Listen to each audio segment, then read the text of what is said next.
Rewind the dynamite from the post-wrestling site. AEW, lighting up the fuse. Sit back and enjoy the bubbly as we hear from John and Wai Ting.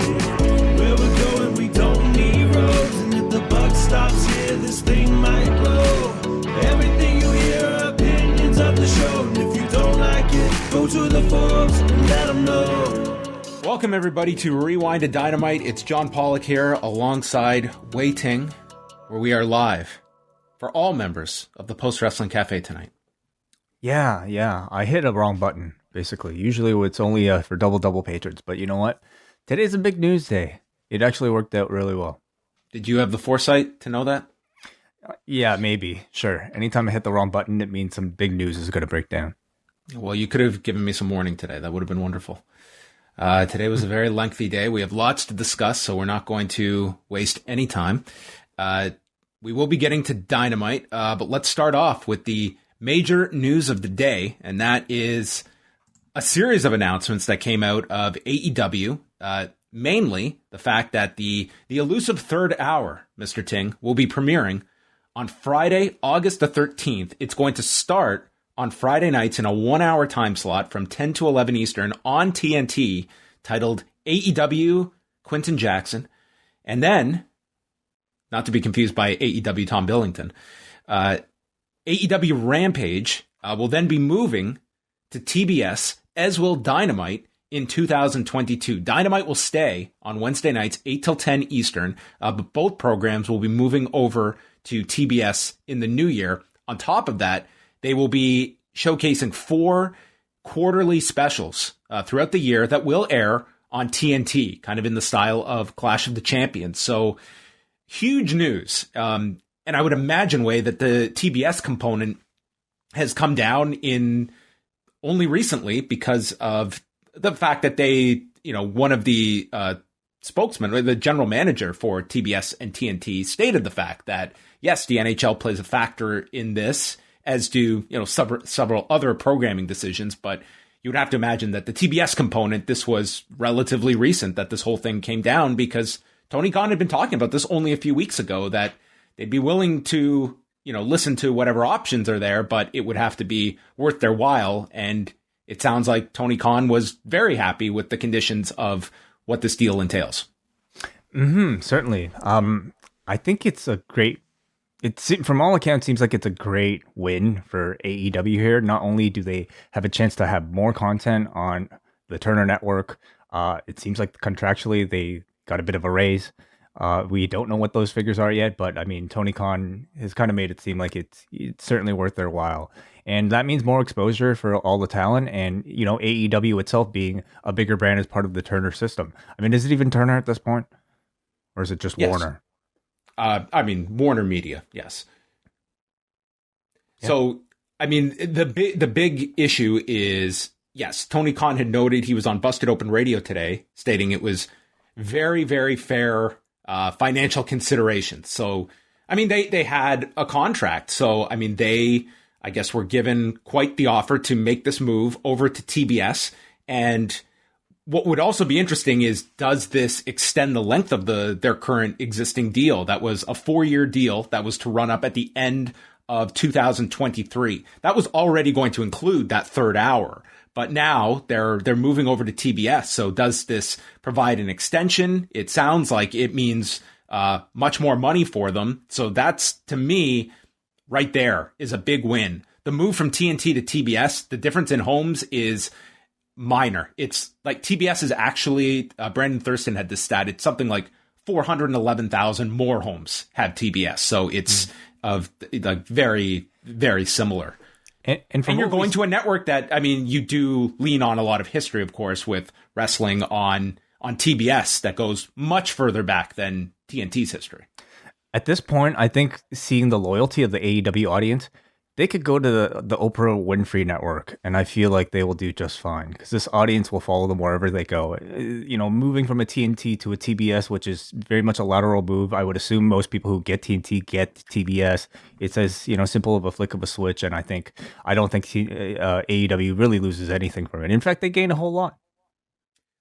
The Oprah Winfrey Network is in the Discovery family, so that Ooh, crossover. There could always be a, potential trickle down of AEW programming, but this will increase their schedule now to, you have Dynamite, Rampage, and also that half-hour reality series that's going to be launching at some point with Cody and Brandy Rhodes that they had initially stated would be TNT. So, Turner is all in on AEW, pardon the obvious pun there, but it's, to me, the fact that they were so, look at the Turner Sports portfolio. It is gigantic even before you include hockey, and they are making whatever concessions are needed to make sure that AEW has a stable home that are financially compensated in such a way. I take this as just Warner Media just doubling down on their commitment to professional wrestling. Oh, absolutely. And I think at this point, if you're Tony Khan, you're probably patting yourself on the back a little bit. Maybe a whole lot, because this expansion of AEW in less than 2 years, to the point now where they are, have TV deals like this, a prime spot on Wednesday nights on a Turner cable station, hitting #1 or at least doing incredibly well most weeks, and then now branching off into a third hour with multiple TV specials at what sounds like a pretty lucrative TV deal. This whole experiment has already, I would say, worked out pretty well. Yeah. I have already inquired about, Rampage in Canada. I did get a response, but not an answer yet. Obviously, with a lot of these things, this comes out today. I wouldn't expect that announcement is going to be made today. If you remember when Dynamite launched on TSN2 to be specific, it was only days before that we had reported that. It was a deal that was made very, very close to the premiere of Dynamite. So I don't even know. The fact is they were starting from scratch with AEW at that point. They have that existing relationship, but that would seem to be the landing spot for a Canadian home for Rampage. You would have to imagine TSN, in one of their 5 channels would be a front runner to, house that show. But at the same time, TBS is a channel that is carried across many cable platforms in Canada. So I would imagine there'd be a bit of preempting going on nationally here.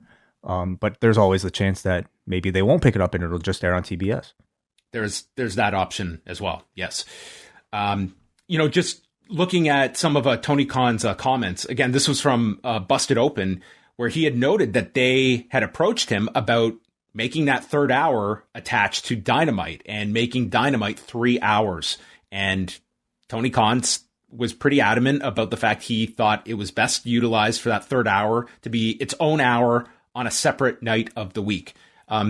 Do you agree with that assessment? Do you believe that there will be a healthy Friday night audience that you can replicate from Wednesdays?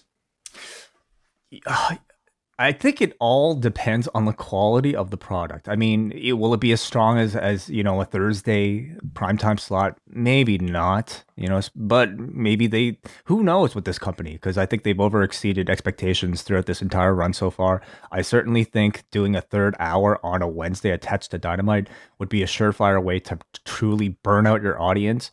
I think, somebody like Tony Khan sees a lot of the reception to a lot of what's going on, a lot of the response to Raw and the criticisms of really the 3 hours being the major. It's the quality of the show as well, but it's the exhaustion from the 3 hours that I think contributes to a lot of the negativity for that show. Not to mention the fact that when you're trying to sell pay-per-views, 3 hours a week is really going to diminish the I don't know, specialty of having to pay $50 for those shows. So I think he's very aware, and I definitely think this was the right move.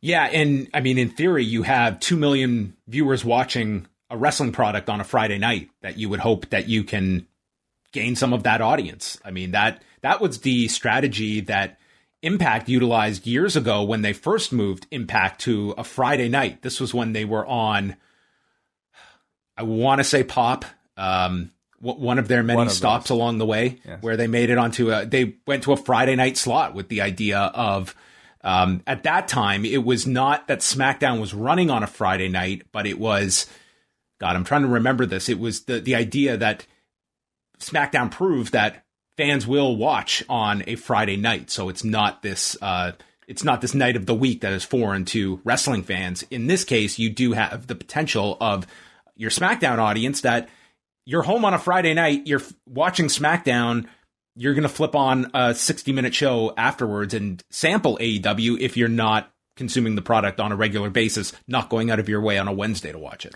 It's a very interesting, I mean, you know, for all the talk of these quote unquote Wednesday night wars ending, you know, I really think we're going to continue to see comparisons, of course, and competition like this, even if it is just as simple as, you know, SmackDown now being a lead into an AEW product.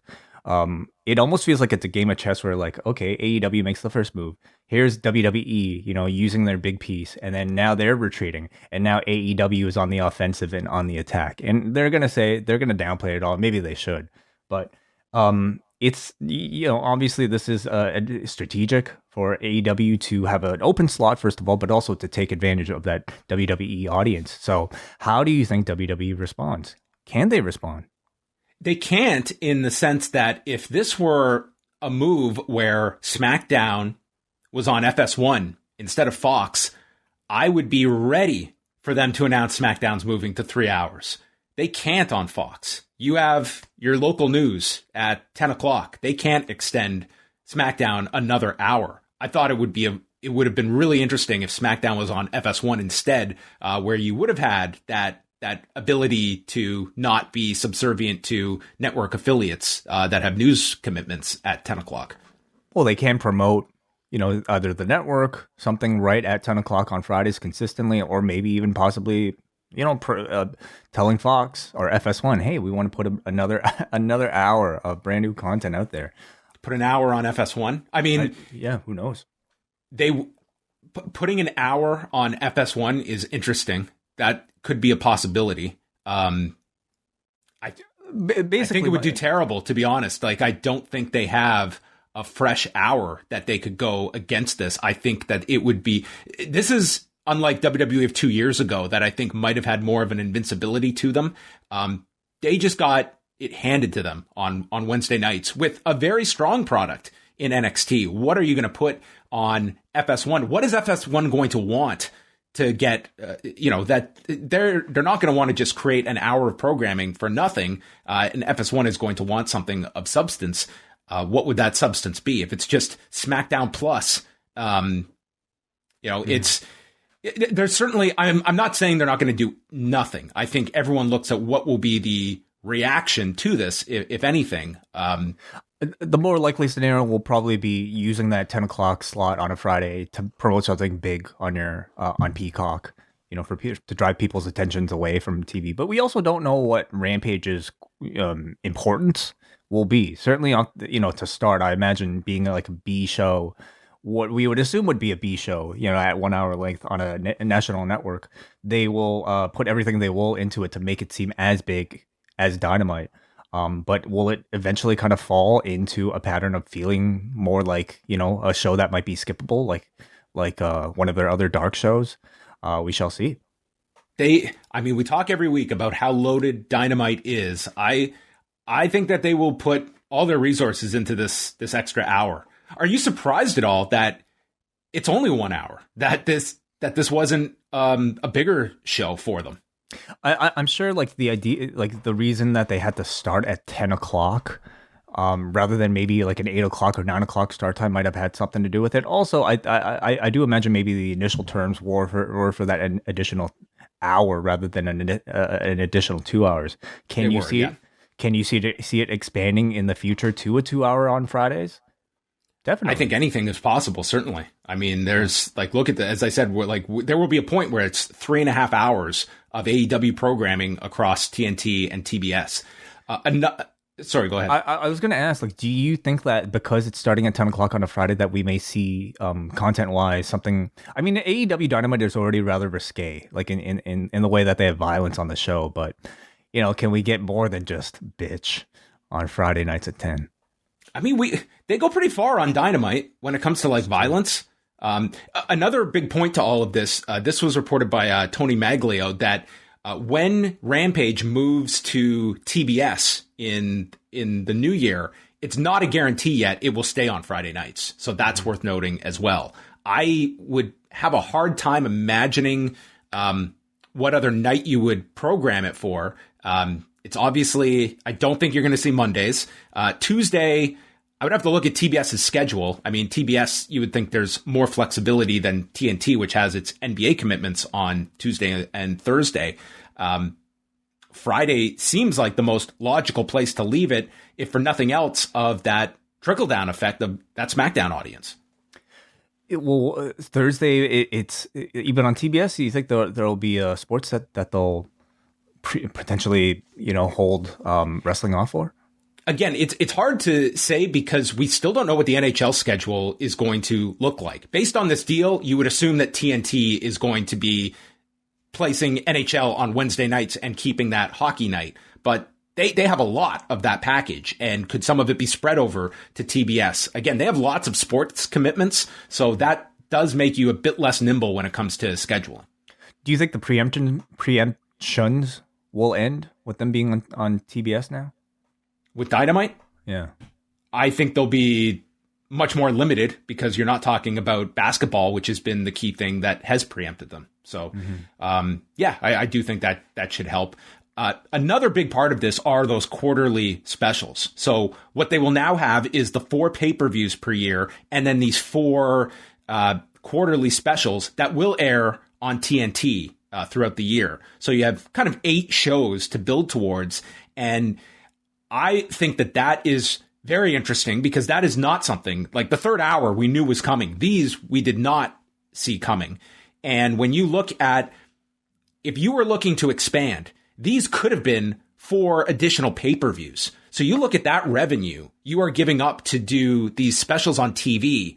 That tells me that they are getting, it's worth their while financially to be doing this and putting these shows on free television as opposed to pay-per-view revenue for them that AEW is very much reliant upon. So I would imagine that's probably the biggest part of whatever new revenue has been found through this deal. That could be very true, but you have to also remember AEW charges a lot of money for their pay-per-views. At like what, $50-$60, and to suddenly ask for your audience to do that 8 times a year instead of 4 times might be a bit of a big ask. So to do this instead, I think is not only, we don't know the financial terms, so it could be very well part of what you're saying, but also a way to broadcast and still publicize your brand by giving the audience free content so that more people may decide to 4 times a year pay for those $50-$60 shows. At this stage in AEW's kind of like growth, I think it is like a really smart move. They've been really smart about branding several big editions of Dynamite every year as, certain shows. I mean, even from their inception, doing the smaller shows like Fight for the Fallen and Fyter Fest, they've already established these shows as, B-level pay-per-views that they can now promote as like major events in a Clash of the Champions type of form on TV. So it's they've really handled this entire thing and the negotiations really well, it sounds like. The NHL deal was only announced last month. So we heard like what Tony Khan had been stating about, what could happen to the schedule like this. When you look at all of this coming together in probably a small window of time, I would imagine that blood and guts match was probably a very, very important match in company history now that we look back upon it, and finishing number 1 that night on cable of what that show might have meant. And just, I would be very fascinated to hear what the last 2 weeks were like in the lead up to today's announcement. I think that's a great point. Yeah.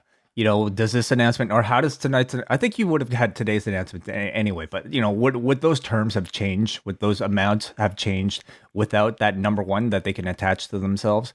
So in hindsight, you have to imagine blood and guts being put onto TV in spite of perhaps what the audience, what the hardcore fan might think for storyline progression.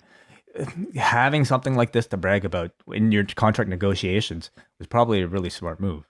No, it was 100% the right move to put that on free television than pay-per-view.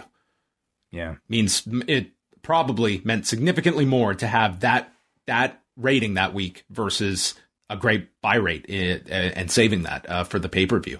So there's still like a lot of questions attached to this. I'm very curious of what the new AEW taping schedule is going to look like, because they're continuing Dark, they're continuing Elevation. There's only so much that you can tape, and you're going to be going back on the road as well. So it's not like you're just can book Daly's Place 2 nights in a row. If you're going to an arena, I mean, to me, like, your taping schedule, it has to increase beyond just once a week to fulfill all of this content. So we know that they are doing Friday tapings, and I guess another question is: are these Friday shows going to be live? Or I would imagine they are. Yeah, because they've announced that show in St. Louis right before Full Gear. That was already Friday night taping. I mean, can we expect it to be a 10 o'clock start, 10 Eastern start, or would it be live to tape? To broadcast that delay. I mean, if it's live, I mean, that late of a start time actually plays really well if you're playing on the West Coast. Mm-hmm. Right. Where often, I mean, television tapings on the West Coast, you're talking about 4 or 5 in the afternoon. So, yeah, it'll be interesting because they have not announced, beyond that Friday date in November, they have not announced them. Like, will they do weekly? Will it be, you do... Because it's only a 1-hour show. I would have a hard time imagining that you're going to be able to sell tickets to just a 1-hour television show, even if you tack on Dark or Dark Elevation to it. I think you'd want to try and bulk shoot and get at least 2 episodes per taping on a Friday. Yeah, it will be again, my final thing is that there was nothing of this announced on tonight's show. So you have to wonder, like, when this deal was closed, to even get like an insert or an announcement or anything like that. It's also so far away, though, that it doesn't really affect anybody, and it almost might confuse people, honestly, if you're not like a hardcore AEW Dynamite fan, especially when you have to not the move to TBS, but the announcement of like a new show is coming to AEW. Like, I would be stunned if that isn't, heavily announced or hyped next week on Dynamite. Or like maybe even Double or Nothing, like have a big kind of like, a major announcement with Tony Khan even, or something like that. But by this point, like, if you're an AEW fan, you're probably on the internet and you know this. Like, how well do you think they managed to publicize the Friday move on this episode? For next week, I mean. Oh, for next week's show. They really didn't hit on it till the final 30 minutes of the show, but I will say in those final 30 minutes, I think they hit it pretty hard. I think it could have been a little bit harder, like and I don't even know how it's a shitty situation to be in, especially for a go home show. Do you know if tonight was live or taped? Tonight was taped. Yeah. So who knows how much they had it all figured into the taping, but anyway. So a huge story. We've got several stories up on the website, but we're moving on to the other notable story from today, and that was a number of WWE cuts, 8 in total. So the names that were reported throughout the day by Fightful Select and PWInsider.com. I was also able to confirm these 8 names. We had Ezra Judge, who had been in the company Ezra Judge was a former bodybuilder and football player who had actually been signed by the Toronto Argonauts in 2013, but was only on the team for a few months before he was let go. Vanessa Bourne, who had been with the company since 2016 and hasn't wrestled since January of 2020.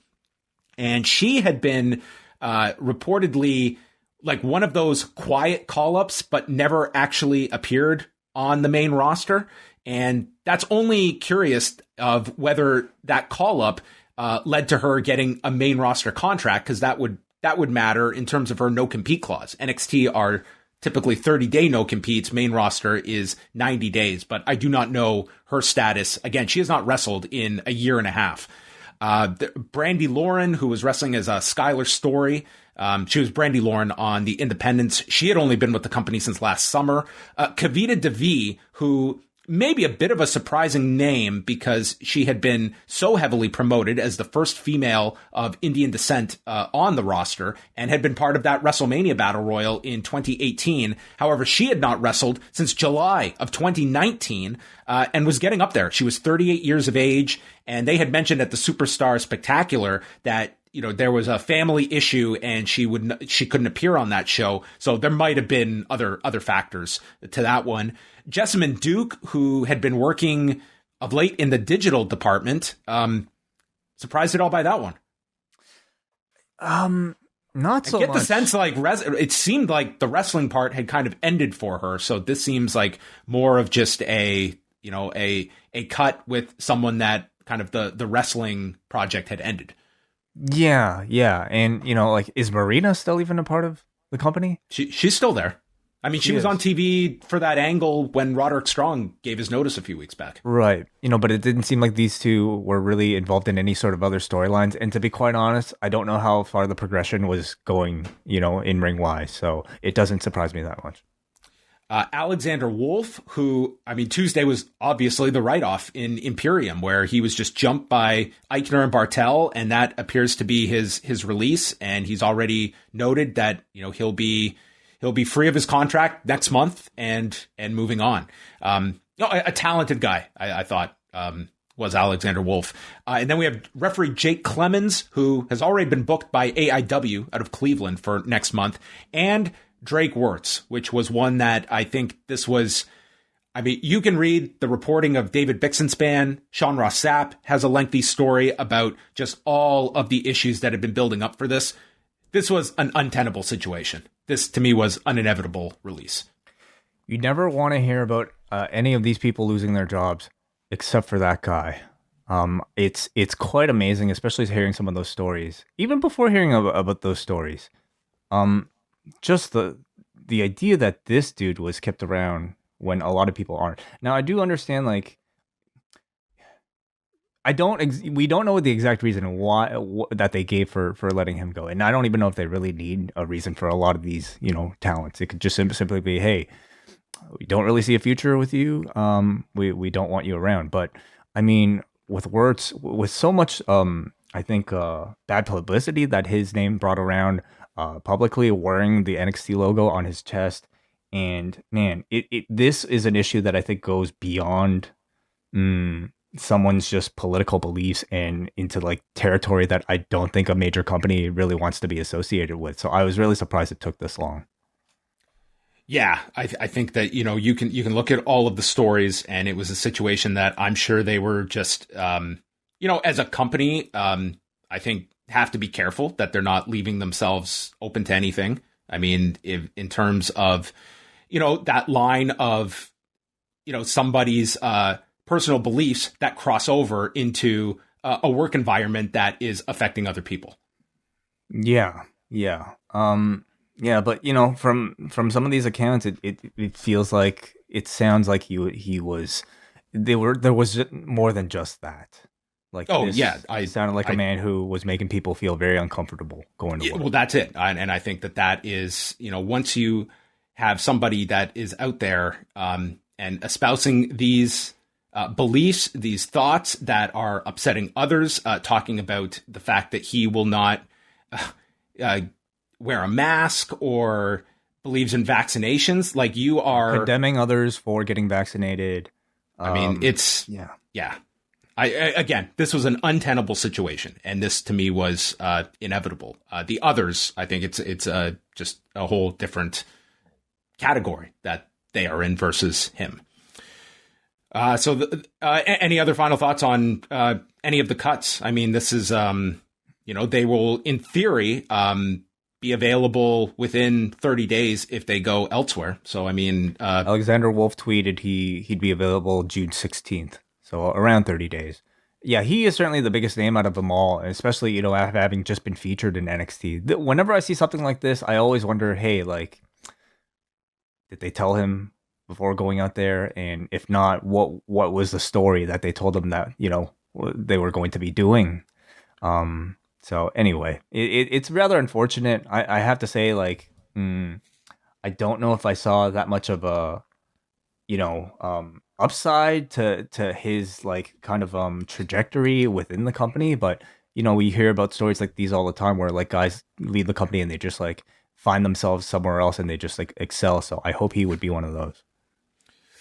All right, a couple of ratings notes from the past couple of days. Last week's SmackDown on Friday did 1,917,000 viewers and a .44 in the demo, their lowest figures of the year. Canada was also way down. The prior week, for the throwback show in Canada, they did 250,500 viewers. This week, down to 132,100 viewers, but they were going against the triple threat way. Toronto Maple Leafs, Toronto Raptors, and Toronto Blue Jays games. No curling? No curling. No. We're through the curling crunch. So now they're just down to the triple threat of Toronto sports teams. Yeah. Raw did 1,823,000 viewers, 0.48 in the demo. In terms of viewership, not too much unchanged from the prior week, although the demo was down from a 5.3 to a 4.8 over the 3 hours. And NXT on Wednesday night did 700,000 viewers and 199,000 viewers in that 18 to 49 demo. They did 40,000 viewers in Canada. Showbuzz Daily still? It's on life support. It's back up. I guess back. They cannot post new things yet. So there's been alternate postings from like TV sports ratings. This is weird. This is a lucrative market to be out there for the wrestling viewership. Like, what is this on GeoCities or something? Like, where are they hosting their web that they can get back on but can't post new things? Maybe they had to call Sweden. Yes. Could be taking some time. This thing's been like on life support since like last Thursday. This has been... Is this what the stretch? Is this honestly what the industry, like the best the industry has to offer? Like people are making like major deals based off of like this thing, and like it can't even get its website back up running in like a week. It's a good thing it wasn't down that week. Blood and Guts was on, so that everyone could see it. I mean, true, yeah. Maybe that was it. They peaked. Can't broadcast Showbuzz Daily on TV. That was the killer last week. Wednesday night they put that graphic up. Thursday sites down. They never recovered.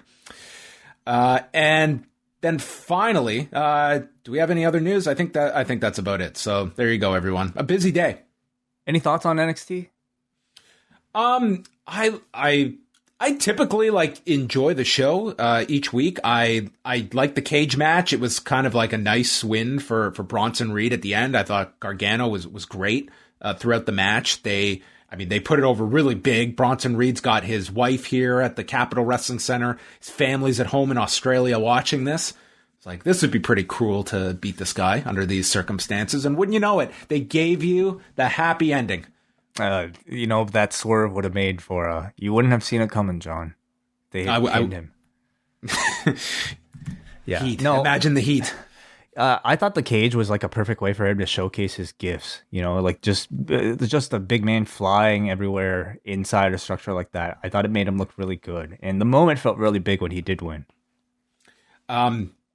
Hit Row is just fantastic, dude. Like Love Hit Row. They've just hit a grand slam with this group. They're all excellent. Everything about this group has been executed perfectly. Well, and they haven't even done that much. Really, like it's two in-ring appearances. It just feels so fresh and different, and you have 4 unique personalities that it doesn't feel like they're playing characters. It feels very natural. Mm-hmm. It's different. They're 2 weeks in. It's been great. Yeah, last night we got to see in-ring, I guess, Hit Row in-ring debuts of Top Dollar along with Ashanti the Adonis, and it was really a match that I think highlighted the big guy in Top Dollar, and I felt like already in one match he managed to look like a more interesting and varied and skilled big man than either Aziz or Almas on the other shows. Just the ability to like showcase some very impressive feats of strength that weren't just crazy camera angles or weren't so kind of contrived. He looked really good, and of course, like personality-wise, it really feels strong with all 4. And I'm actually really looking forward to B-Fab. Like her verse on the song, from what little I can hear of the song, sounds like it is the best one. And from what we have seen so far, she seems incredibly charismatic. So I can't wait to see her kind of take a bigger role. The Prime Target video. Dude. I mean, I have to assume because this is Prime Target and because the man's done the rest of them, this really felt like it was a Sean Ryan piece. And I can't say enough great things. Like this thing was so fantastically, so well done beyond, I think, anything you typically see in either AEW or obviously the main roster. It's just crazy that this man is in that system and maybe not being utilized to the biggest audience possible. But, maybe that's to their advantage because the stories in NXT are probably a lot more conducive for his type of like visual storytelling. But it was fantastic. I love this video. It was fantastic. The utilization, like just the use of like Heyman and McAfee to give it a grander feel. Like this is the talk of the main roster people that you would be interested, especially in a Heyman, in hearing of. It just made it that much more important. Like we're not in our little bubble here in NXT. This has the attention of everybody. Well, that's the thing for me is to like see main roster guys speak. It just gave me a glimpse of what types of great visual storytelling we could have on the main roster. With the amount of talent that has gone onto the main roster, it just requires like new, inventive, good-looking styles of production like this to really kind of add to that. Instead, we're kind of stuck in like, I don't know, 2001 for the most part. And I thought Tony Storm's new finish looked fantastic. Badass. That was really cool. Like when they kicked out of the Storm Zero and then you introduced that, it looked spectacular. I thought this opener, I enjoyed it quite a lot. This was a really great showing from Tony Storm. Yeah, the Tony Stark feud has been one that's been pretty good. I mean, it definitely does bring to question. I guess this was like 50-50 booking for Zoe Stark's win. It kind of makes you wonder why they had Tony lose several times leading up to this, but it does feel like she's got Frankie Monet next, and then maybe even Raquel, I wonder. Yeah, they also they really announced quite a lot for next week, and I wonder if like they're finally getting around to that, because that had been a criticism of NXT, was just not setting up enough stuff week to week, and they seem to be going now in this pattern of announce a big title match for 2 weeks from now, and then we'll load up for next week. And that's what we've got with, Cross and Balor next week. That's promoted for weeks. Raquel and Dakota Kai against Ember Moon and Shotzi. Pete Dunne against Bobby Fish, Frankie Monet's debut, and the $1 million face-off between Cameron Grimes and Ted DiBiase. I will concede that this week's Ted DiBiase interaction was definitely the weakest one. It's just been... So it felt like they didn't have a great idea this week, and they just did the cliche music interruption. Well, I have to say it's kind of felt like that to me for the past several weeks. But next week they can redeem themselves. Next week they better deliver on like a good punchline. Is he going to take his face off? Virgil needs to show up. Come on. Oh my! They kind of hinted towards it with that video they played. Dude, if Virgil started to follow Cameron Grimes around, oh man, that'd be amazing. Virgil Grimes. Yeah. Well, he's available. He will do it. All right. All of your news can be found at postwrestling.com. And now we head on over to AEW Dynamite from Daly's Place. This was a taped show from last week, and we kicked things off with Christian Cage and Matt Sydal. And so the match, I thought they had a very good match here. Just very, well-structured match. Everybody did their part very effectively. We saw Sydal cut him off on the turnbuckle, nailed him with a Meteora, and then a spinning heel kick lands, goes for the lightning spiral. That's countered.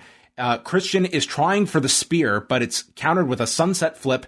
Cage finally hits the spear and gets a 2 count, and then Sydal gets back on offense, goes for a standing Mariposa, lands on the knees, and that feeds for the kill switch in 9:15. Christian gets the win. They shook hands, and Taz, who was on commentary, said that he'll pay, and so will you, Sydal. Taz was pissed. His best version. He's often pissed. Not too happy on this show, but that's fine. He plays entertaining angry. He's a individual. grumpy guy. Good match. And again, like we've seen from Christian already in AEW, it's a totally different style from what you would typically see in a Dynamite opening match. I think it's a style that will teach a lot to the younger guys on the roster. You can tell like Christian is like figuring out ways to set himself apart from the young high flyers in the company, and he is the guy who comes out, doesn't necessarily do anything flashy, but instead like really hones in on his timing, ability to conserve himself, and just like try to be that like smart veteran who sneaks in and just does enough to get the win to outsmart the other guy. So I do think like the thing that seems to be missing thus far with Christian is an interesting story. This whole Team Taz thing has kind of been, I don't know, just kind of always there and lingering. And yeah, like a bit of an interruption here with like Ricky Stark's injury, but I hope it starts to pick up with a bit more juice soon. And they're both, Seidel and Cage, in the Casino Battle Royale, which we got all the members of that we will get to later tonight. Before that, Ricky Starks came out. He said he is not going to be on the sidelines like these flunkies.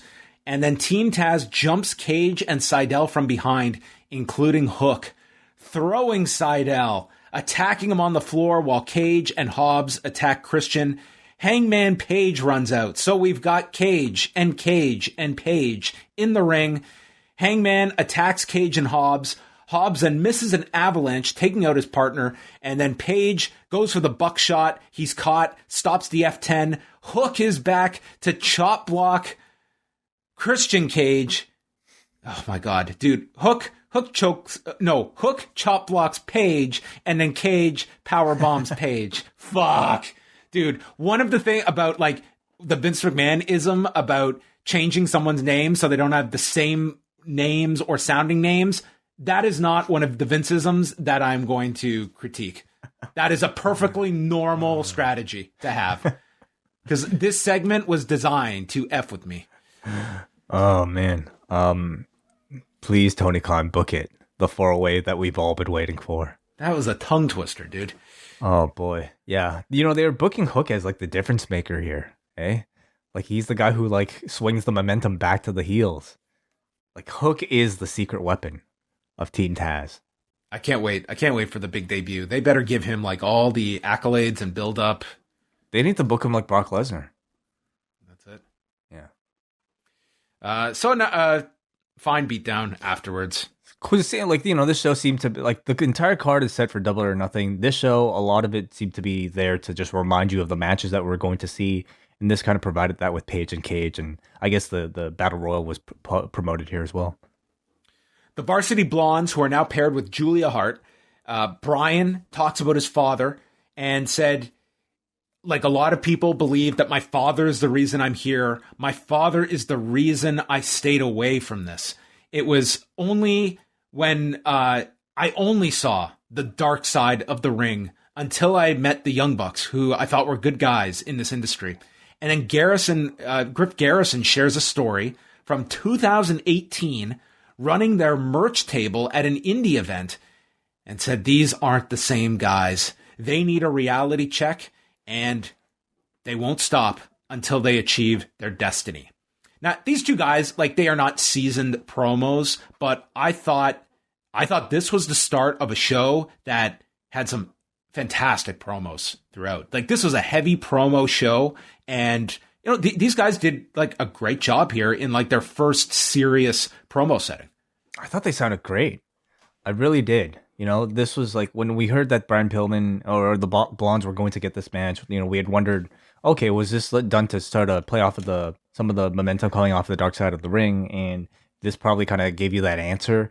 And I thought it did it to a wonderful degree. There are probably a lot of new fans of Brian Pillman Jr. right now, and I thought this promo was a great introduction to him that referenced his story on Dark Side of the Ring. You have to wonder, like, would this match occur even without Dark Side of the Ring? Maybe not, but at the point when it did, what kind of promo would Brian Pillman be able to cut? It certainly wouldn't have been something like this. Something as interesting as, a lot of people think my dad was the reason I got into this business, but he's the reason I didn't get into this business for as long as I did. It's a wonderful line, a wonderful story that played itself out really well in a short amount of time. And I thought Garrison's delivery sounded really strong too.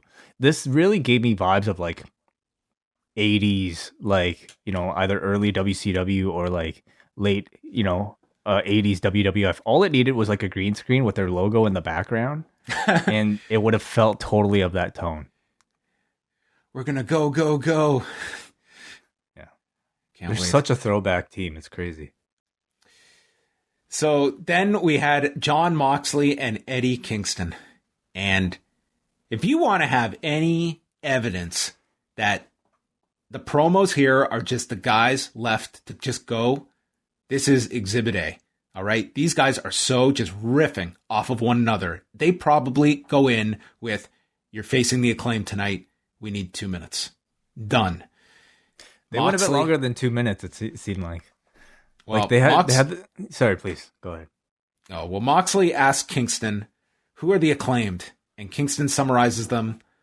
One's a rapper. The other is the rapper's friend.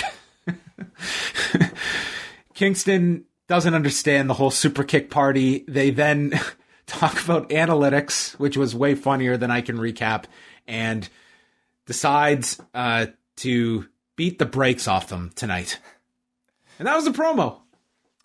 So this isn't going to win promo of the year from these two. But these two are, I think, at a level where they're so confident that it's like, we know they can talk, so they can get away with like just kind of bullshitting, for a few minutes. I say they probably went a bit longer because I'm pretty sure I saw a white flash here where they just had to basically edit this thing to like get them out, because I imagine maybe it went a bit longer than they were anticipating.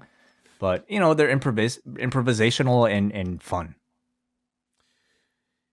We go to the Acclaimed, who are pissed. They cite Eddie Kingston from the Bodega and the lunatic Jon Moxley. They state they are ranked higher and they're going to stomp their asses, and that's a mic drop. It wasn't really a mic drop. What was to come would be the mic drop moment from Max Caster. It's kind of tough for Bowens to like, just kind of be like the other. Like, you have a guy who raps who's just everybody remembers, and Bowens has yet to kind of really create the identity for himself.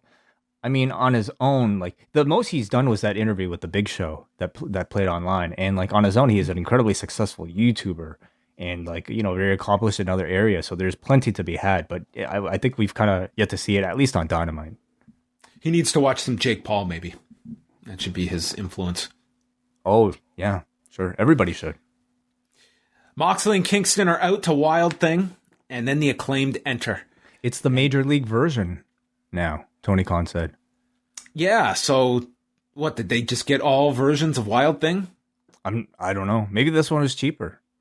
It's like when Sting used to come out to like the live edition of that Metallica song.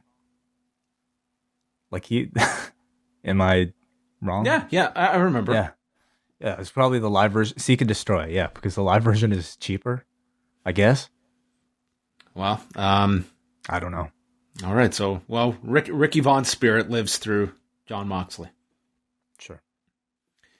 Max Caster rhymes paradigm shift with these guys giving each other Valentine's gifts. Eddie, why are you dressed like it's 04? You look like a box of Newports.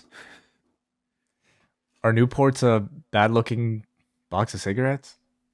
They're cigarettes in the design of Eddie Kingston. Yeah. Are there more fashionable cigarettes out there?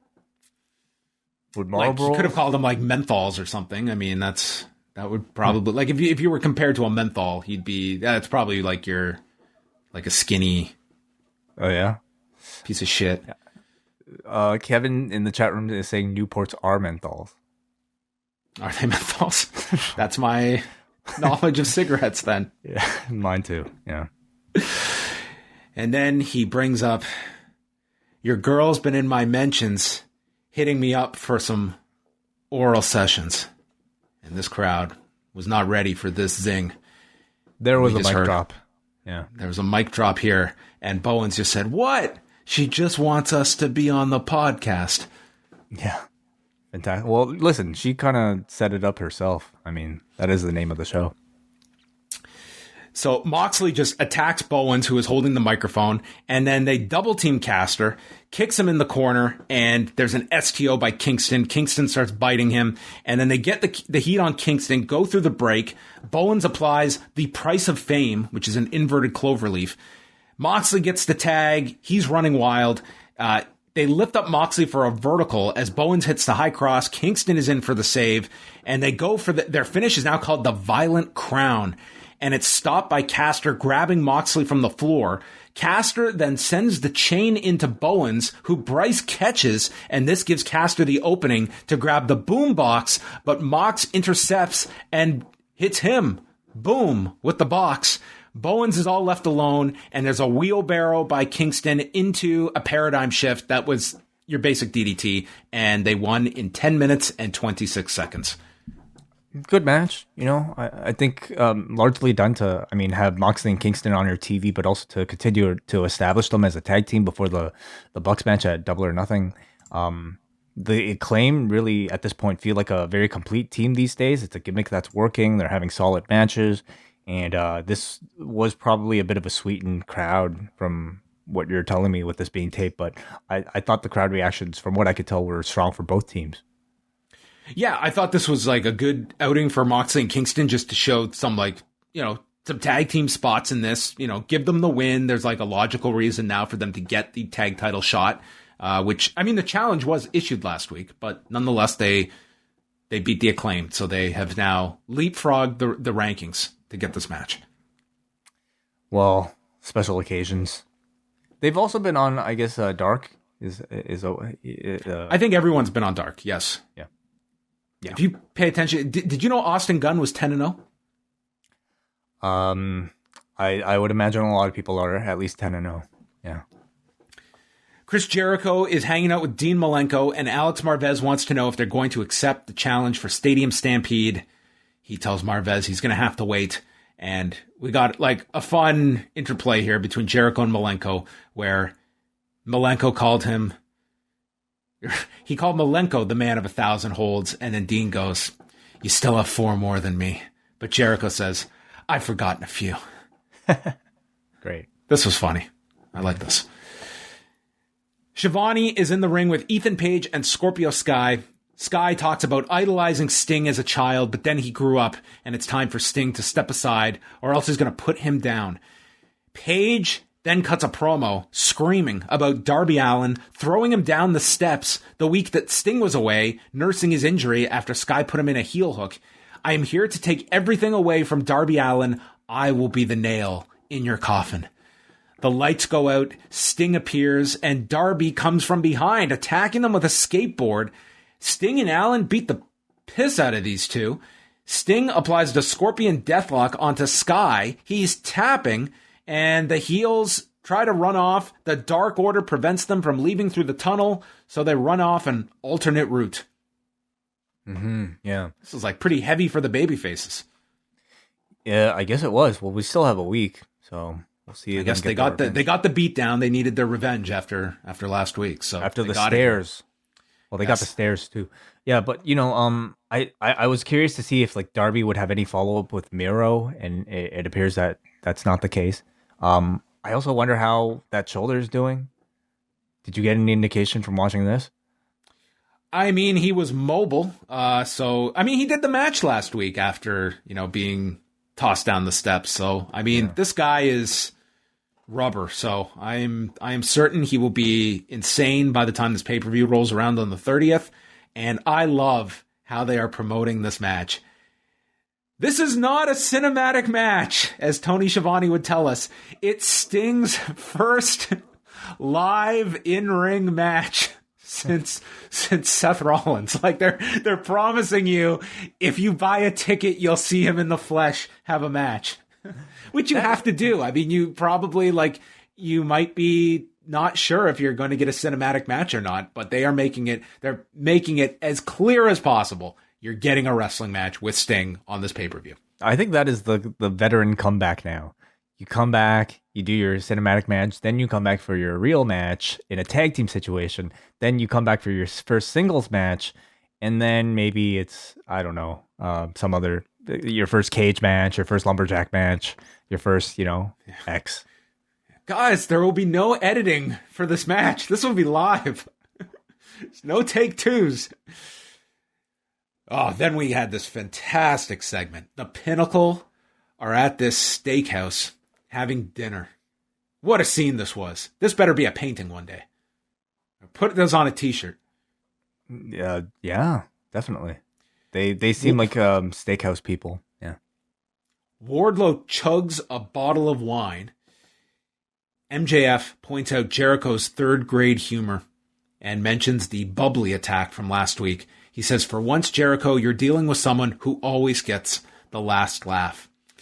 Then we pan over to Dax. He says we should be out chasing all the titles in this company, but we can't because we have to deal with the inner circle. Jericho, you are still making a mockery of pro wrestling. Last year's Stadium Stampede was this dog and pony show. This year, the match is on our terms. It's not an SNL skit. I'm really curious to see if they actually deliver on that. Like, can they deliver a more serious Stadium Stampede and still have it be as satisfying as last I year? thought this was like a really great promo to give you the sense you're going to get a very different type of match. You're not going to get the one like last year. It's going to be a very different take on the match. And then Sean Spears, who might have been the highlight of this, he just murders this waiter, drills him into the table. I want my drink. And then you've got Tully throwing money at the problem, telling the waiter, this should handle it. MJF says if the Inner Circle chooses to do the match, it will be your last one. When you're in the Pinnacle, you're always on top. This was awesome. I love this. It was really great. It was a really great kind of like, Four Horsemen type of scene. And I hope we see more. Hikaru Shida versus Rebel in a non-title match. Jim Ross does not think this match will last long. He was correct. Rebel pretends to have a knee injury. Shida goes after it anyway. Then Rebel's dancing. Shida gets her own glove and tries for the lockjaw. Baker has the belt. Paul Turner is distracted, allowing Rebel to use the crutch on Hikaru Shida, who kicks out of a suplex, goes back to Rebel's knee, applies the stretch muffler, and Rebel taps in 2 minutes, setting up the attack where Baker goes after Shida and does the stomp onto the belt. Mm-hmm. Yeah. Yeah, just this felt like another reminder that, hey, you're going to see this match at Double or Nothing. I think, preparing somebody for a match with Britt Baker would probably be the only reason that you could actually justify having Reba wrestle on Dynamite. And this wasn't, I don't even know if this was all that of a strong of a win or a performance, but, it reminded you that the match was happening. Was it the last time she wrestled on Dynamite? The story was she can't wrestle. She doesn't know how to wrestle. It might have been that one. Yeah. So she's had quite the learning curve since. She's learned. Yeah. Yeah. So she's gone from beginner that rose up, went to stardom, became a wrestler. Then she unlearned it all. And now it's slowly coming back. Yes. Okay. Last week, this is footage from last week. Omega and Callis meet with Orange Cassidy, who's nursing his injury, and they replay the injury footage, and Omega says that you are valued in this company. I'm speaking not just as champion, but as an EVP. We need you to be the mascot of AEW. Not so much as a main eventer, but our legal team has prepared these papers for you to give up the title match at Double or Nothing. You will get your match with me, but at another time. Now, Orange rips up the papers. I thought this was like a very fair offer. Dude, he's offering him he's not saying like give up your match. You'll get the match. I don't think he said title match though. He said you'll get your match with Kenny. I would assume that means title match. What's the point of the match without the title? I mean, the whole even entertain this. Well, the whole promo before that was that they want Orange Cassidy to be the mascot of AEW, not somebody who is of the role of a champion. So I assume that they were downgrading the match from title match to just a match. Oh, okay. Well, then there's no incentive for Orange Cassidy. But if this was a title match, I mean, this is the guy fucked himself up last week. Delay the match, get it 1-on-1 instead of okay, I'm interested in this offer. I would be very agreeable to this. Well, maybe he'll consider it. Well, that's going to be the tease for next week. Omega says he's not going to hold back on the one-winged angel. The beating he gives him at Double or Nothing will be worse than Pac's powerbomb. He could end his career or even his life. There were, I think, no less than 3 references to murder on this show, as that being the desired outcome of opponents. Tends and to happen. He left a second copy of the papers with Orange Cassidy. It's some good foresight to print 2 copies. Very smart. Then the Inner Circle came out. They each took turns. No Santana again, but he will be back next week, they said. Ortiz says talk is cheap. He wants to fight the Pinnacle. Guevara says this will never end as long as we're both in AEW. He calls them clowns and dumbass fishes that were swimming in the bubbly last week. Then Jake Hager gets the microphone, which is always an experience. He says they don't have a choice. From the beginning, we said we were the baddest, and the consequences of not accepting are far worse, and we would be cowards and mediocre like the Pinnacle if we refused. And that the last thing we want is to be a bunch of schoolgirl bitches like you. Do you like the use of the word this week? One of 2. The other one was, yeah. I didn't think either was... Agreed. Either was like a 5. Didn't even register as a 5. No, if Jade Cargill had said it, she would have owned both of them. Yeah. Then they handed it off to Chris Jericho. And this was time for him to take the ball and run the field. He says last week was an entertaining divergence to get the Pinnacle's attention. He asks if it was worth it to risk the group breaking up by accepting this challenge. Was Blood and Guts worth it? For what they left in the ring that they will never get back. None of them are going to forget that night. And he will never be the same because of MJF. You hurt me bad, but not just physically with my dislocated elbow, but the mental image of you throwing me off the cage. It was the most terrifying moment of my life. And I had to shoot an angle with Lucy the dog for the biggest match of my life at WrestleMania 18. Time stood still when you shoved me off that cage, and I nearly crashed my head on the stage, and it would have been over for me. You scared my family, my friends, and I ask, was it worth it? But when I think of the revenge, yes, it was 1,000% worth it. You gave me the fire and inspiration, and we accept the challenge for Stadium Stampede. And if we can't beat the Pinnacle, we don't deserve to be together. And I'm warning you that you will have to kill us to beat us. We are going to dance all over your face and piss all over your grave. You bitch. Dude, this run of Jericho has been, I think, his best promos. Like, yes, you can go to the heel run of 2008. That is very high. But, man, Jericho talked about, like, at one point, like, of an idea of winning the title in WWE as a babyface, because he never did get, like, a big babyface run with the title. I think Jericho as a babyface has been tremendous this last 6-7 weeks. And he is cutting, I thought this was just right up there with the promos from a few weeks ago during the parlay. He has been outstanding. And to hear him as a babyface, I think that's definitely a portion of his career he has not been able to have a sustained, serious main event babyface run. We're so focused on him as this great heel, but he has been an outstanding main event babyface here. I very much agree.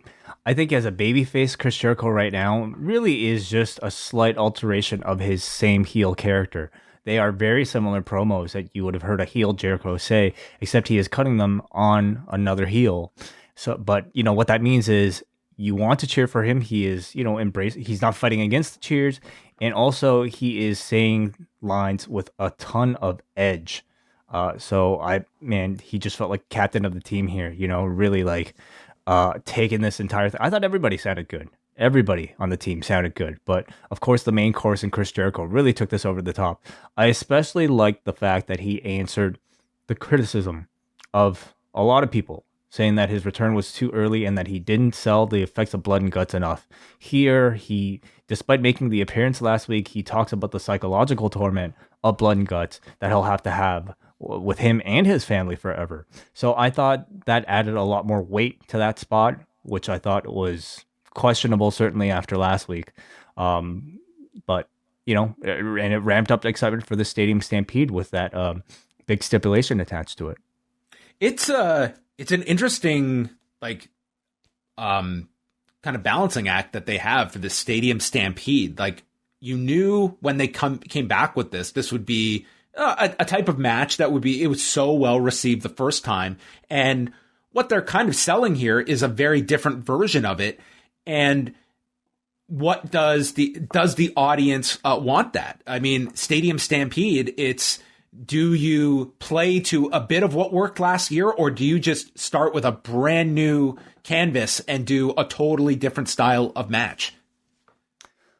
I think because this calls for a more violent version of it. Like, I do not want to see, pylons and NFL referees and instant replays. I feel like this feud calls for like a really violent version of the match, which you can do. It's just, have you set people's expectations that's an element that they want. They do want the humorous aspects as well. I think there's a way to balance both. I definitely think that there's a way that they can cram the violence in there, especially if there's a live element attached to this year's, which you would expect with the crowd there. But I also feel like some cinematic element is probably to be expected, and not just cinematic for cinematic's sake, but like creativity is ultimately what we're looking for. We want to see something, I don't know, that we haven't seen before. And if that requires like getting out of the arena and shooting something with with cuts in it, so be it. But it's the ideas that I think we want, and maybe a degree of violence as well. I think you'll also get a much shorter match than last year's was around 45. And if you're talking about an arena with Daly's Place full of people, I don't think this needs to be that length either. Like, you could have a really solid 20 minutes. Perhaps, yeah. I could see them going a bit longer, like especially if it'll be the main event. Do you think this goes on last? I do. Yeah, I think it's the biggest headlining. I mean, it's got the biggest stakes attached to it, honestly. I really don't buy the title match in Kenny's case. I don't buy either of them winning. So I do think this one goes on last. Shivani was with Jade Cargill, and Mark Sterling interrupted. He doesn't want Jade to work for him. I want to work for you. The other managers work for women, so therefore there's already a conflict. And Taz named his own group after himself and saying, here you are talking to Tony Schiavone. Where's your sit down with Jim Ross? And Jade kind of just blows it off, tells him to exit, but she will consider it before asking, who is that guy? Interesting. Serena Deeb, Red Velvet for the NWA Women's Championship. I thought this was a very good match. I did too. Yeah. But both, like, Serena Deeb is, a tremendous pickup for them to be able to use her. And Red Velvet, I just thought had just a great match with her. She just played a really fantastic underdog. Deeb did the twisting neck breaker immediately and then goes for Deeb Talks. It's too early for Deeb Talks. You can't be going to Deeb Talks immediately. You got to build up to Deeb Talks. Is Deeb Talks before or after Deeb Hab?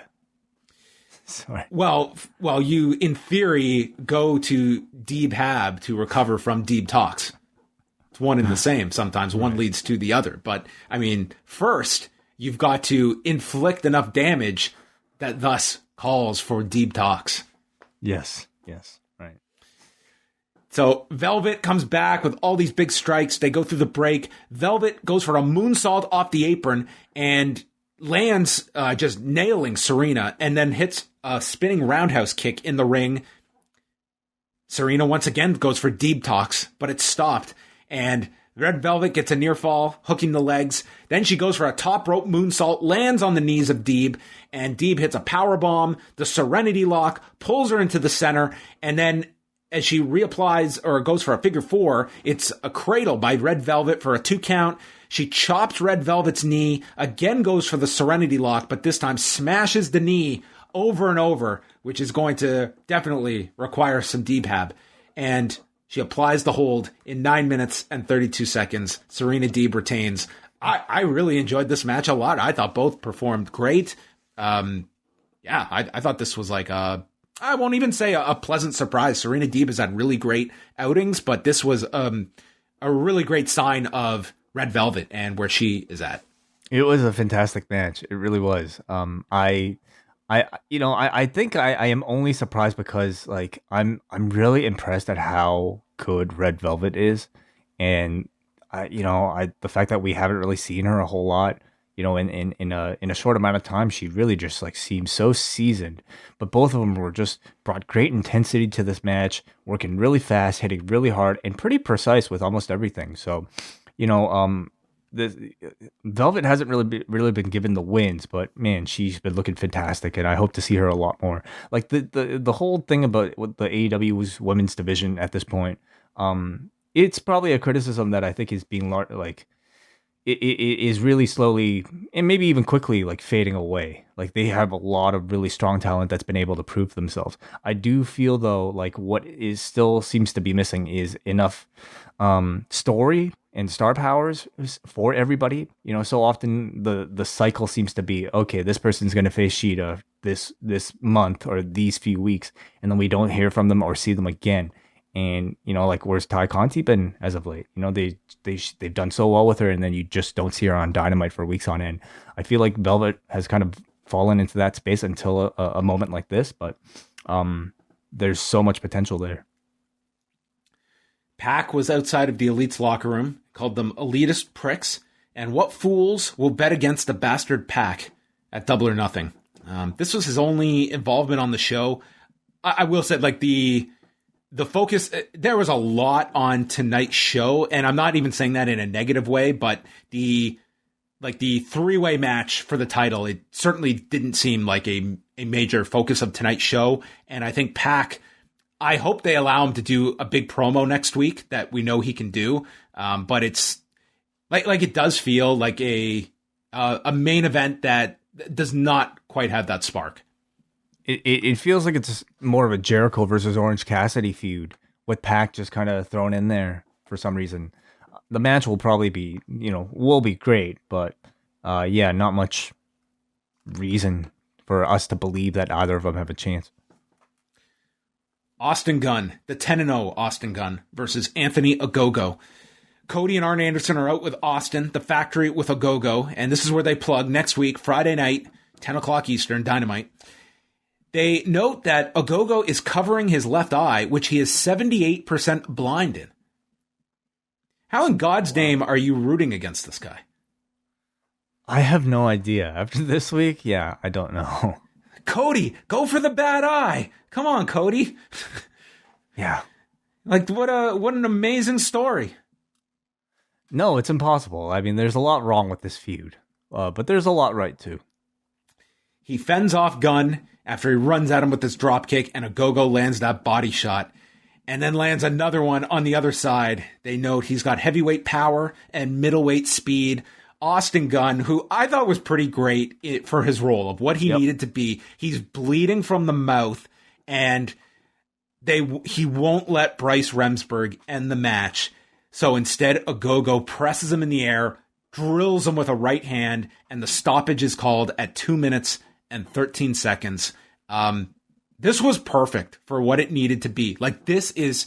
You had Cody come in, he's all draped in the red, white, and blue, checking on his... this is Rocky IV. Like, it's totally Rocky IV that they are building this Ogogo Cody match as.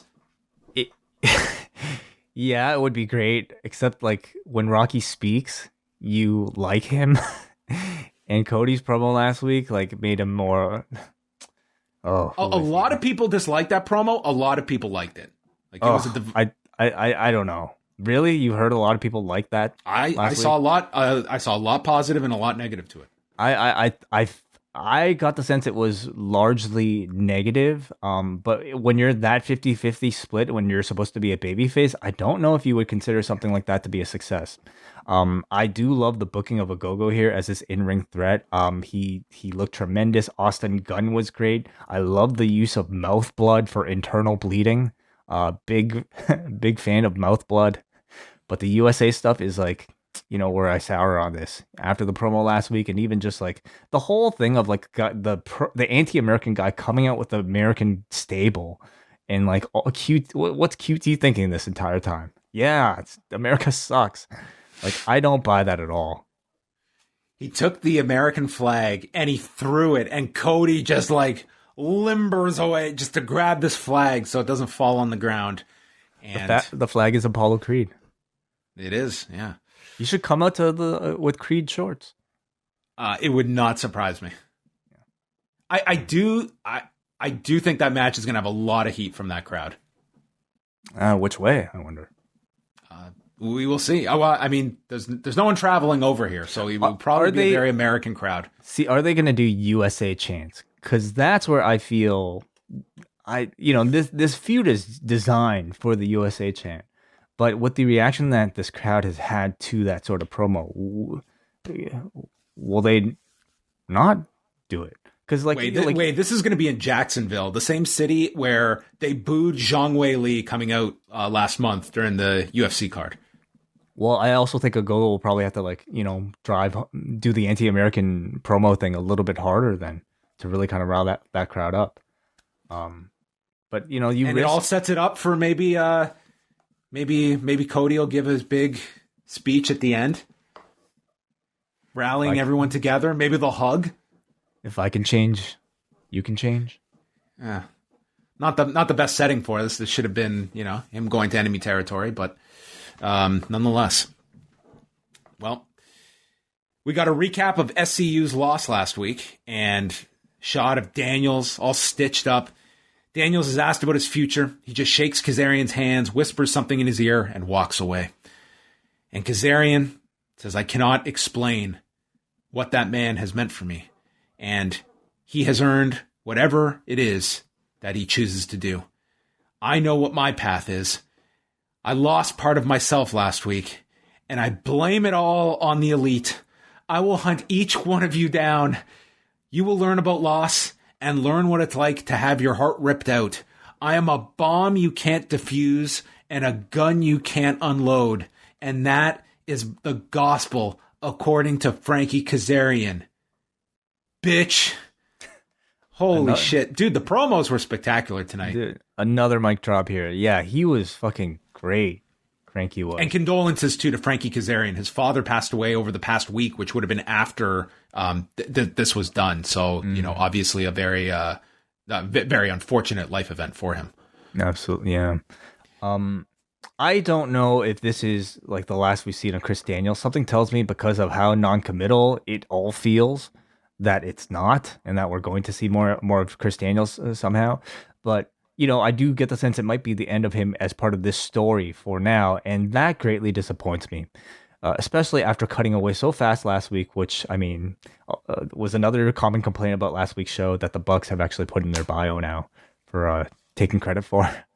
I'm disappointed that they didn't at least give us the moment now, here, Like, there was a bit of a goodbye, and I think it was appropriate, actually, on this show that it was just like Daniels didn't say anything. He just leaves and gives the spotlight to Frankie. But, BTE this week had a tremendous Chris Daniels promo, and I think he at least deserves some version of that to be aired on Dynamite. At the very least, like, one final slow clap as he left the crowd. I wish tonight's show started with that, like last week on Dynamite, and then you show that, and that's how the show starts, instead of Being the Elite starting with that. Like, that promo was awesome. What's it doing on Being the Elite? I mean, they titled one of the BTEs. This should have been on Dynamite. So, yeah, I don't know. Maybe that's where the third hour comes in. Okay, well, can he just hold his decision until August 13th? Well, sure. Why not? Well, they'll just replay it. I was expecting Daniels to come out tonight and say, I've had a lot of highs in this business.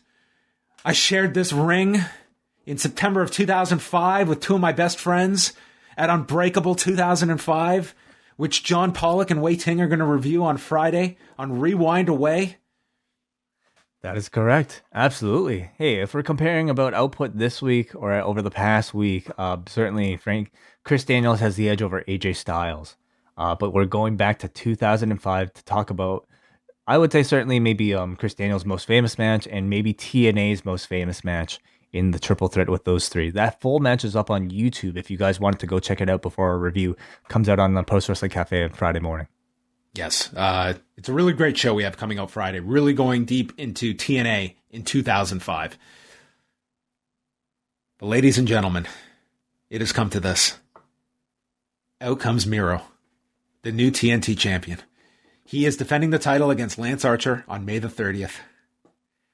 First of all, I would like to thank Jesus Christ for protecting me and giving me the strength and the power to destroy everyone.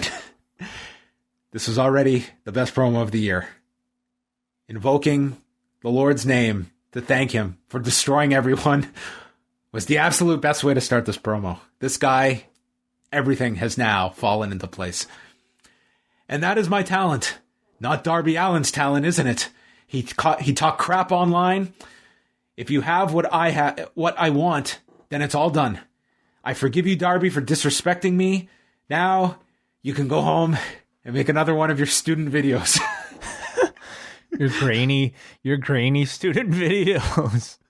Oh my goodness. Oh, this is just the first verse, everybody. Like, he had a whole diss track in him tonight. Next week, someone will get an opportunity at my title. I will destroy whoever that man is. Out comes Lance Archer and Jake Roberts. I have never been so angry at two people interrupting a man's train of thought than these two. He refers back to when Miro was trying to have his own day to himself and brings up the history of the TNT title when he was fighting Cody for that very belt. When they face off, it will be Godzilla versus King Kong, and I can't wait for us to beat the hell out of one another. I'm going to put your ass into the ground and make you my Bulgarian bitch. Miro says, "Excuse me, the quarter hour is dipping, so I'm going to resume my words." He just refers to Jake as the old man, and he warns Jake, "If you come near me, there is not enough yoga in the world to save your life from me." Yes, Lance Archer, everybody dies, as you say. It's only that I insist that you die first. Dude, going, gone. This ball was into the bleachers at Fenway. This was the best promo of this man's life, and he has had some great ones. But this character is perfect. This man has found his calling. This show had some of the best promos I've seen on any shows this year. From the Pinnacle, to Jericho, to Kazarian, to Miro, to Max Caster, to the Varsity Blonds. This was awesome. This was just a fantastic night of promos. It was a great show for promos. Maybe even, promos stronger than the in-ring content this week. And that's really great for variety. But who would have thought that Rusev would emerge as one of the sharpest, wittiest trash talkers in this wrestling promotion? He is quickly becoming the king of the one-liner, and he murdered Archer and Jake here, and Darby. Darby's editor, at least. You know, like, in comparison, Archer, who I think typically is a very good promo, he sounded like an amateur here, even having to like resort to the word bitch. And it just like, man, it just made him like, this was 10-8 Miro, no doubt. But man, like, Miro's type of trash talk is one that has just incredible creativity within it, calling out Darby's grainy student films, the Jake Yoga line, and then twisting, everybody dies back on him, insisting that he goes first. I'm loving this Miro. It is such a far cry from the video game dude that we had. Such an evolution of the Rusev that we were seeing back then. He has evolved, and he is way better than any of those incarnations. Yeah, great segment for him. His best since showing up in AEW. Yes. Next week, look at all the stuff they announced. This is the Friday night show. Miro will defend the TNT title against poor Dante Martin. Oh, man. Yep. That'll be fast. Joey Janela versus Hangman Page. Cody and Anthony Ogogo will have a weigh-in. Jade Cargill's open challenge. A celebration of the Inner Circle.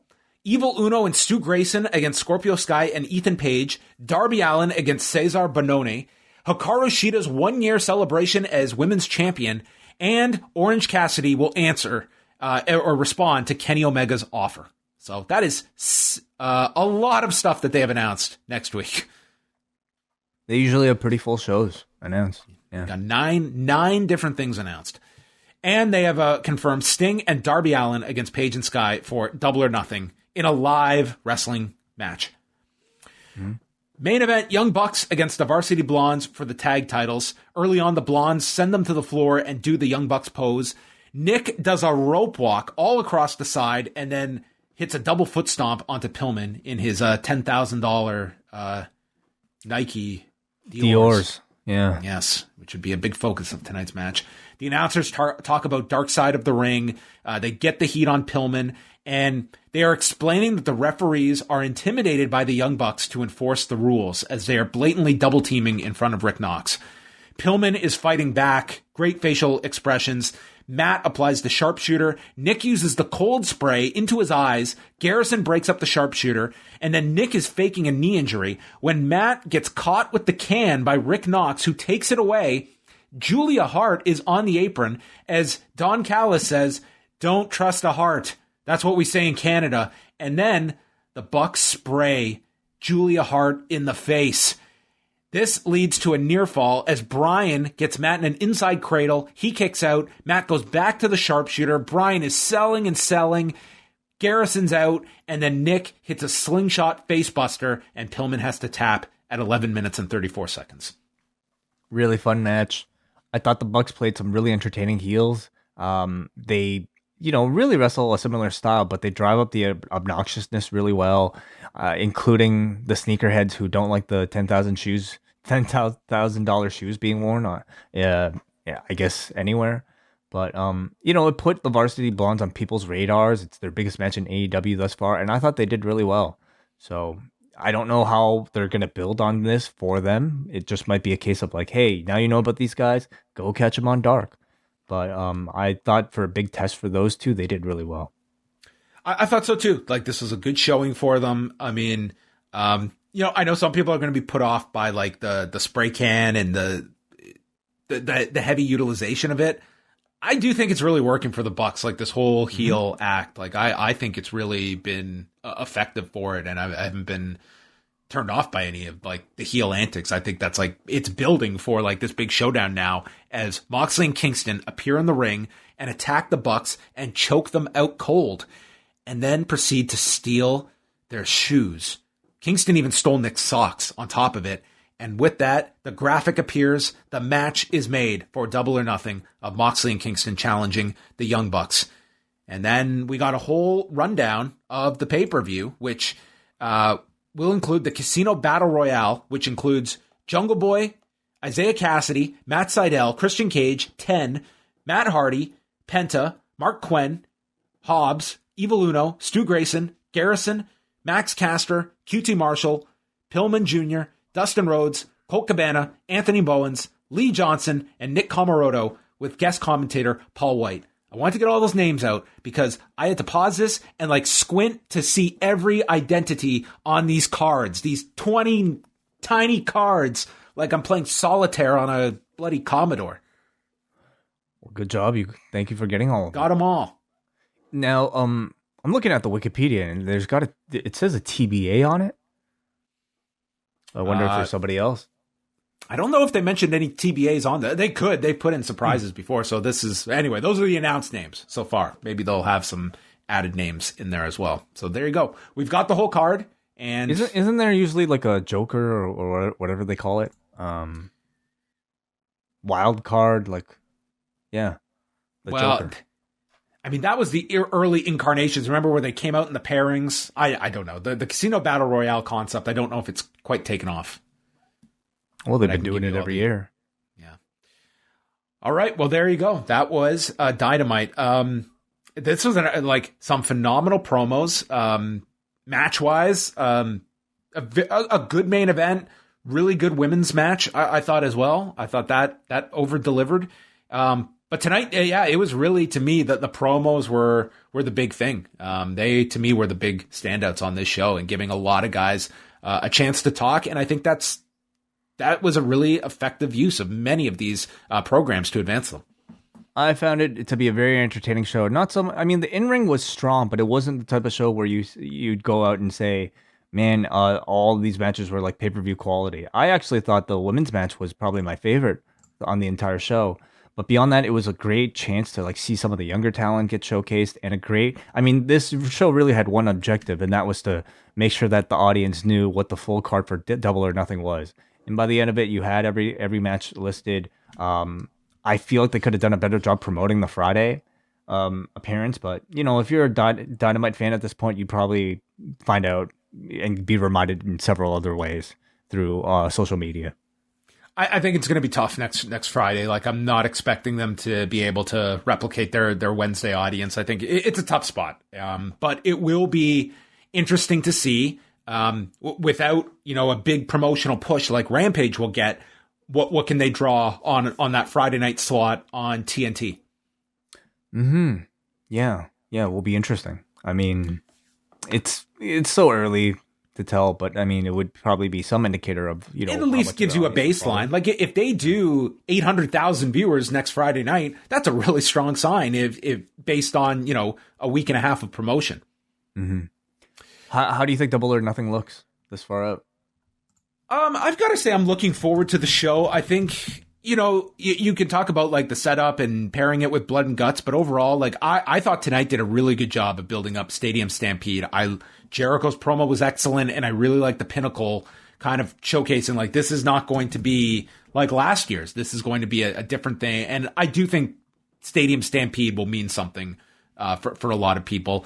I'm with you. Like the three-way, I think it's going to be a really great match, but I don't see it being like a match that is going to drive people to buy this pay-per-view like Omega and Moxley at the last one. The kind of like, crown jewel, no reference to, I guess, the other one, but like the crown jewel of this pay-per-view is Stadium Stampede, and if anybody's going to pay for it, it'll be for that one match. Everything else is like really good garnish. I will say, I think Baker Shida would probably have a good amount of hype leading into it, because I think many people are expecting Shida to lose and Baker to get the championship, so there's a good level of hype there. There's something attached to every single match. I want to see how they book Ogogo. I want to see, Paige and Cage, see how the announcers handle that, but they've had great chemistry. Seeing Miro with Archer, that should be really good. And Sting's first in-ring appearance, that might have a bit of interest. And then, of course, it's, Bucks versus Moxley and Kingston. That should be an excellent match. Yeah. I could see. Yeah, I think, it's Stadium Stampede, like looking at this, like, I think this probably, does have to close the show. And then you are probably looking at, 25 to 30 probably for that. So that'll be an interesting match just to see the layout. And does like the stipulation, does that resonate with people? Like, we have seen examples of major stipulations that don't always mean heightened interest.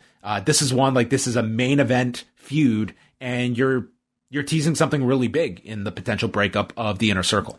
I think it was necessary because you're following Blood and Guts. You kind of have to increase the stakes. Again, no pun intended.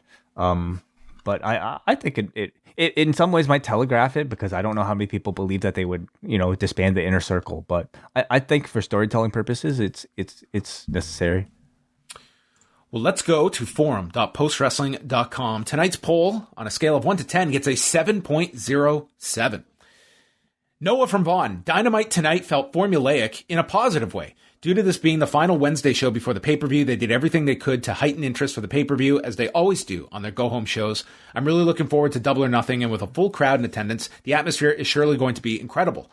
I do think, like, that atmosphere to me, and like having more fans like that, I think does mean something. I don't think that's the difference between a show doing, doubling its buys or anything, but I do think that's a factor. Like, you have been so starved for real atmospheres at wrestling shows that, you know, having more fans at this show for an AEW specific show that is so reliant on its crowd engagement, I do think that's like a small factor to the intrigue of the pay-per-view. You know, it's several moments that I think we're all looking to see, and that's obviously it's Judas to see how the crowd may react. I mean, if they'll even do Judas, considering it's Stadium Stampede, it'll probably start in the stadium. Oh, they have to find a way to do that. I don't care how the match is structured.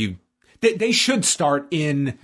It's kind of weird to start in the arena, but you kind of have to, I think. That's part of the intrigue, you know, is to see how they cater to a crowd. But Wild Thing, and of course the Pixies, you know, seeing how the full crowds react to all these songs and these entrances. Yeah.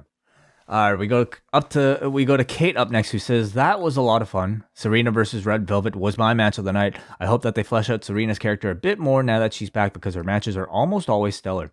Even though the ending of King Mox versus the Acclaimed was a foregone conclusion, I thought it was extremely entertaining. And let's face it, we were all mostly interested in what Caster was going to come out with, and he did not disappoint. Given how much attention he's gotten in the last couple weeks, do you think we could see Nick Gage show up to act as a counterbalance to Callis and the Good Brothers and Brandon Cutler in the Bucks versus Kingston Moxley match? I know he and Mox are feuding in GCW, but I could see it being played as a grudging respect angle.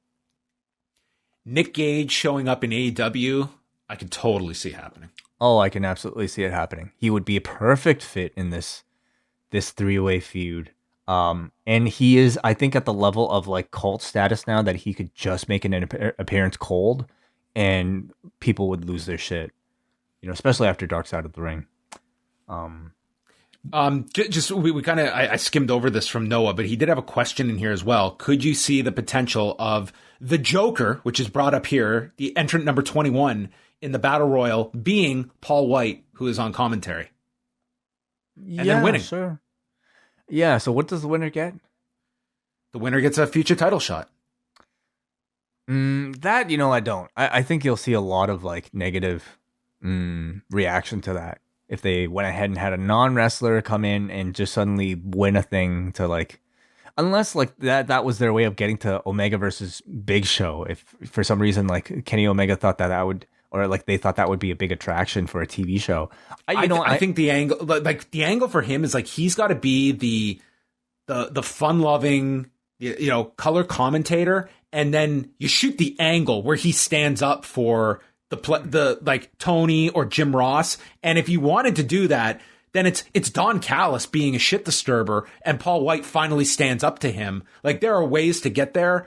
I wouldn't do it through the Battle Royal, because I'm with you. I don't think that would be a great way to do it. And there's the ready-made angle when you have the guy that's on the desk and then he stands up for the guy and you build to the match that way. Mm-hmm. Kate actually asked, who do you have on your short list to win the Battle Royal? Well, what are the names again? It doesn't have to be the Joker. You know, we don't know. No, it doesn't. Of the names announced, I mean, Christian could win. Can you see a Powerhouse Hobbs getting that sort of push? Honestly, like in this company, I could see them go like not anyone here, but I could see I see there being a much more wide variance. Like, this could just be a match on TV. This doesn't have to be for, you know, your next pay-per-view. But yeah, I could see a Christian. I could even see like a Jungle Boy. I think that there's different possibilities here of who's announced. Yeah, I would say those are certainly possibilities. Penta, I would say it might be a possibility.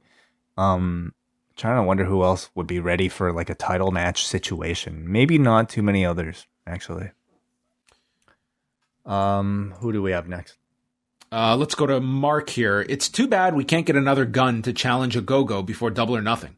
Uncle Bart would have been a perfect cameo teaching him some of the Brawl for All techniques.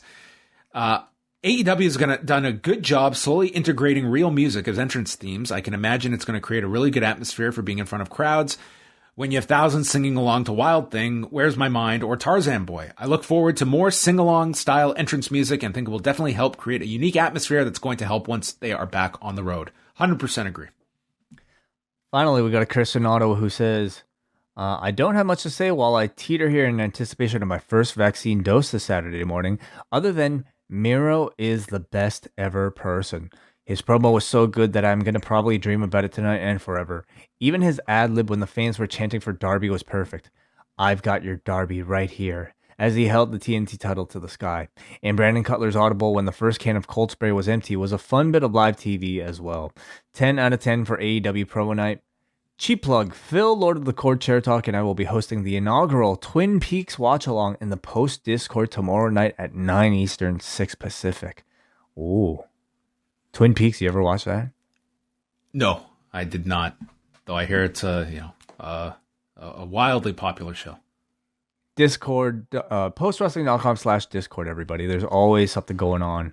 Are you aware that I apparently won a world championship on the Discord? I am aware, and I speak to you as a former champion myself. Oh, okay. I found out I won this championship through a text message. Well, it was cause for celebration. Have you defended? I've been given instructions on how to defend it, so we're at that stage right now. So you're holding the title hostage, is what you're doing? No, I was told I have 3 days to defend it. So why do I have to defend it immediately? Oh, so you're not even going to drop the belt? You're just going to let it? You're just going to vacate it? I didn't say vacate it. It said you have 3 days to defend the title. I'm not up. I haven't expired yet. Okay, you're taking your time. Certainly not the defending champion that we'd expect from, one of the more deserving members. But I get it, John. Come into the territory, you make your money, and then you just get going, eh? I'm not making anybody. I'm here for brains, okay? That's how I got to that. That's how I climbed up to become the champion, okay? I put in a lot of hard work and sacrifice to get to this spot. Yes, we know. Yeah, it's always intense at postwrestling.com/Discord. Free to sign up, everybody. And that is going to wrap up the show. So thanks to everybody for tuning in. A packed edition of Rewind-A-Dynamite. Thursday, the Wellness Policy live at 3 Eastern with Wai and Jordan Goodman for all members of the Post Wrestling Cafe. And then myself and Mr. Ting will be back on Friday with 2 shows. Rewind Away covering Unbreakable 2005. And then Friday night, 10:15 Eastern, it is Rewind a SmackDown. So look forward to that live for all of our patrons. And we will be taking calls on Friday night about SmackDown, Collision in Korea, and anything else. It's been a busy week, so lots of topics to discuss. Yeah, great job on the site to John and as well as Andrew Thompson and anybody who's contributed. John Ceno's got the latest edition of Shot in the Dark that's up there on the Up Next feed. So there's a ton of stuff to keep you guys updated. Good night. Goodbye from the champ.